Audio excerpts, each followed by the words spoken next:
Assalamualaikum warahmatullahi wabarakatuh. Saya Muhammad Syarudin. Di sini saya akan menjelaskan beberapa poin sebagai tugas mata kuliah akuntansi biaya. Baiklah, langsung saja ke pembahasan yang pertama, yaitu jenis-jenis laporan keuangan.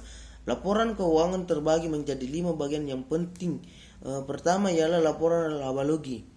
Seperti namanya, tentu laporan ini akan menunjukkan kondisi laba dan rugi di suatu perusahaan. Laporan laba rugi ini terbagi kembali ke dalam dua jenis single jenis diantaranya. Yang pertama itu laporan laba rugi single step.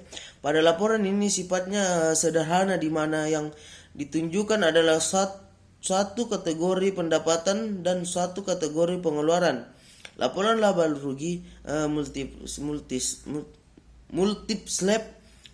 Sedangkan pada laporan laba rugi multi step ini akan berisi lebih banyak informasi dibanding jenis laporan laba rugi single step, karena dalam pembuatan sendiri akan memecah pendapatan operasional dan biaya operasional serta pendapatan non operasional dan biaya non operasional.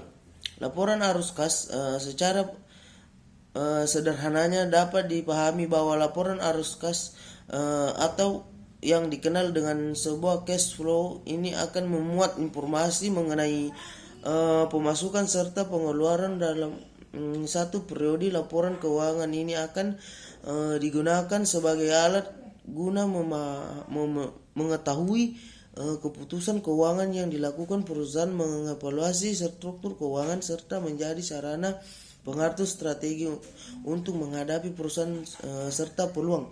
Yang ketiga itu laporan perusahaan modal, equalities atau laporan perubahan modal. Ini bertujuan agar perusahaan dapat mengembangkan peningkatan atau perusahaan dari aktiva berisi dalam masa atau periode tertentu dengan prinsip pengukuran tertentu. Yang keempat itu laporan neraca, black set atau laporan neraca biasanya memuat informasi mengenai akun aktivitas serta kewajiban perusahaan dalam suatu periode, dan mulai informasi lain pula.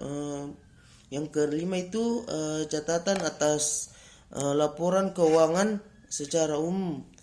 Mungkin saja pemilik perusahaan atau para penanam modal akan lebih familiar dalam keempat jenis laporan sebelum. Pada catatan atau laporan keuangan ini mengacau pada informasi tambahan yang akan menjelaskan bagaimana kondisi perusahaan sampai pada angka laporan keuangan,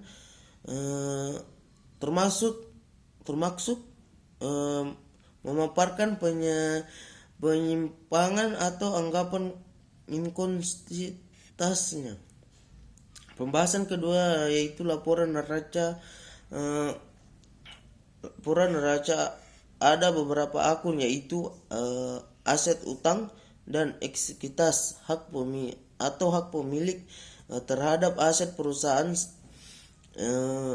setelah dikurangi liabilitas kewajiban dalam neraca.